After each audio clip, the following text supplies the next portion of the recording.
The List by AureliaBlack90. Chapter 1. Friday, October 4th. The bell above the pub door chimed loudly as Hermione rushed inside, anxious to avoid getting drenched in the downpour that had just begun. She looked around, pleasantly surprised to find that it was exactly the type of place she'd been on the lookout for.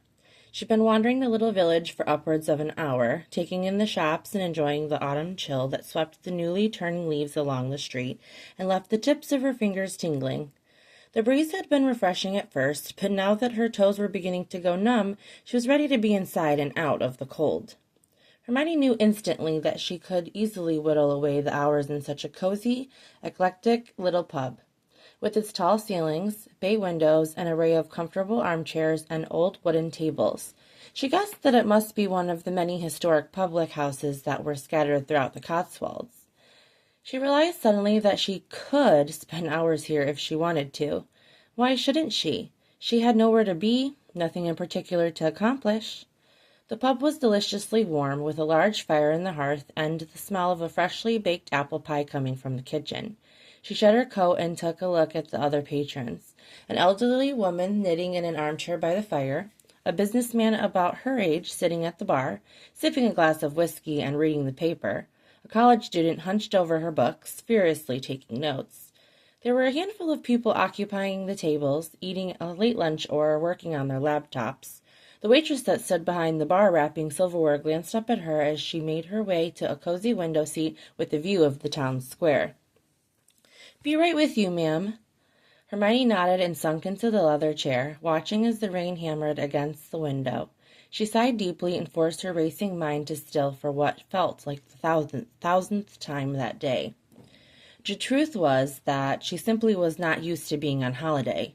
She felt as though she wasn't built for it. Granted, she knew that she needed a break from her routine, a chance to get out of her everyday life and work through some things. But it just felt like too much time alone with her thoughts. It was easy to get lost in them, to let them spin out of control. Sadness and anxiety threatened to overwhelm her, and each time she pushed everything down, it felt harder and harder to do. But she wasn't about to have a breakdown in a pub, so she pushed down that emotion that threatened to bubble over, placed her order with the waitress, and pulled out a well-worn novel to pass the time. She had all the time in the world, after all. It had been some strong mental willpower, but after a few minutes, Hermione was able to quiet her racing thoughts. She focused on her reading, on the rich, steamy latte that the waitress had brought over with a beautiful leaf design on the top. She immersed herself in her book, but looked up after about an hour to see that the rain had stopped, if only for a few minutes. She was hesitant to leave the warmth of the pub for the quiet chill of the cottage that she had rented. It was just down the road, but it felt a million miles away, especially when she was so cozy and warm. Making the decision to stay a little longer, she ambled over to the bar to order another drink. She sat several seats away from the businessman, who now had a laptop open and was picking at a slice of apple pie. He looked strangely familiar from the corner of her eye, but she couldn't quite place how she knew him. "Is the pie any good?" she asked casually, genuinely curious. "Yeah, it's Granger." The man turned towards her, and his identity hit her like a ton of bricks. "Malfoy?" She gaped in surprise. Now that she was looking directly at him, there was no mistaking it. He looked entirely different than the last time she had seen him. She stood and moved to the stool next to him. "I can't believe it's you." Her eyes swept over him, taking in all the ways he'd changed. His hair had grown a bit darker with age, and he wore it in a very devil-may-care way, shaggy, hanging around his ears and into his eyes, yet still extremely stylish. His eyes were still the same silvery gray, but highlighted with a pair of distinguished black-framed glasses.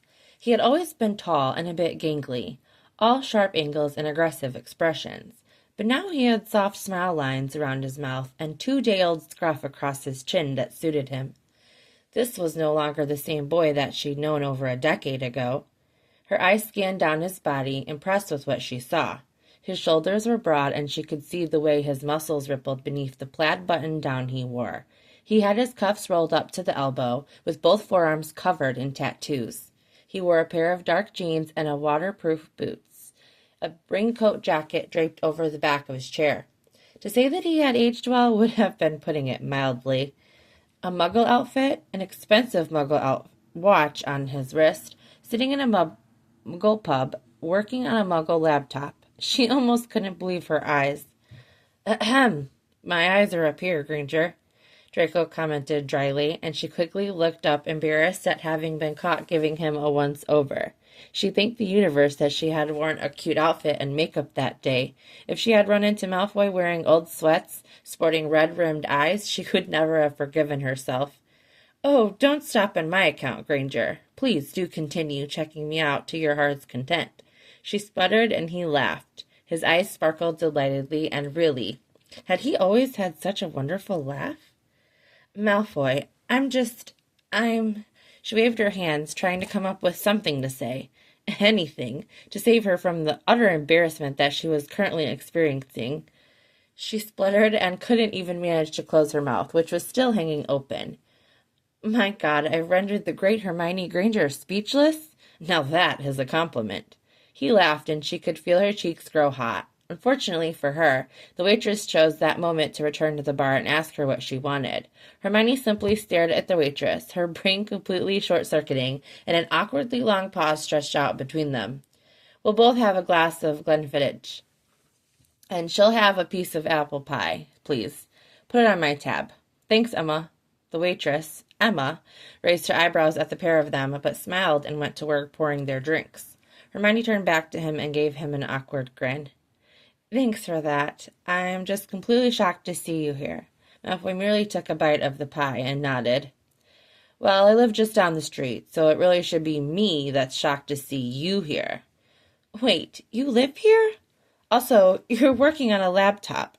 What happened, and what have you done with pureblood Prince Draco Malfoy? She questioned, taking a long sip of the whiskey the waitress had brought her. She coughed a bit, and he chuckled at her, not unkindly. I think you'll be happy to hear that pureblood Prince Draco Malfoy has been dead and buried for years now. And yes, I sit on the board of Malfoy Industries and help manage our Muggle investments. So I use a laptop. I even have a cell phone, he whispered conspiratorially, and Hermione laughed. She was immediately impressed. Very few witches and wizards could or even wanted to operate Muggle devices. Hermione took a bite of her pie and nodded, digesting this unexpected information. And you live in the Cotswolds? It's a bit far to commute to London from here. I do most of my work online and by phone, so I rarely have to go into the office. My ex and I lived in the manor until our divorce a couple of years ago. I tried out a flat in London for a bit, but it just didn't suit. Needed a slower pace. But enough about me. What brings you to the Cotswolds? She saw him adjust his watch band and little nervously, like he was afraid he'd said too much. She marveled at this information. Purebloods, especially Sacred 28 purebloods, did not get divorced. She wondered what the story was there, but not wishing to appear nosy, she let it drop. Hermione heaved a sigh and took a long sip from her glass, draining it and signaling for another. My friends kept insisting I needed a holiday, so I finally decided to give it a shot. It also felt like the right time to just get away for a while. Terrorizing everyone, were you? They both laughed, and he winked at her. A shiver ran down her spine, and she busied her hands with another bite of pie. So what's your opinion so far? Any plans for while you're here? He asked politely. Well, I just got here yesterday afternoon, and I was planning on getting some work done, but no luck yet. In fact, I've been thinking about heading home tomorrow. Draco nearly choked in surprise and let out a singularly loud guffaw. We made quite an impression on you then, have we? You hated it so much you're leaving after one day? And also, what's this about working during your holiday anyway? I'm a writer. I'm guessing you knew that. He nodded in understanding. So I was hoping to get started on the next novel that my publisher is demanding, but I've had a terrible case of writer's block. I'm usually quite good at doing trips on my own, but it's been difficult this time for a few reasons. But the change of scenery hasn't done any good for my work yet, so... I see, and you've determined this after only 24 hours? He turned to her with an eyebrow raised and fixed her with a stare that was so reminiscent of Severus Snape that she almost flinched. Well, she sputtered, and although he ducked his head and tried to hide the grin that brightened his face, she caught it anyway. Instead of embarrassing her further by commenting on her inability to put two coherent thoughts together, he simply finished the last bite of his pie while fishing some bills out of his wallet and tossing them on the bar. "Listen, I'm expected a business call in a few. Oh, bugger, here he is. Hey, Greg, yeah, He mouthed sorry to her and turned away, taking the call. Hermione leaned back in her chair, closed her eyes, and took a deep breath. The whiskey had calmed her nerves a bit, but she still couldn't believe that she was sitting in a Muggle pub speaking with Draco Malfoy, of all people. "Sorry about that, Hermione." He stood and shrugged on a coat, packed up his laptop, and pulled out a business card. Hermione's brain stuttered again at the casual way he said her name. Hermione. She'd always been Granger to him, but it would make sense that this new man would have a different name for her as well. She quite liked the sound of it rolling off his tongue. "I've actually got to get going, but here's my card if you change your mind about leaving. I'd love to do some more catching up." He handed her the card and winked at her once more before striding purposefully out of the door, the bell chiming loudly in his wake.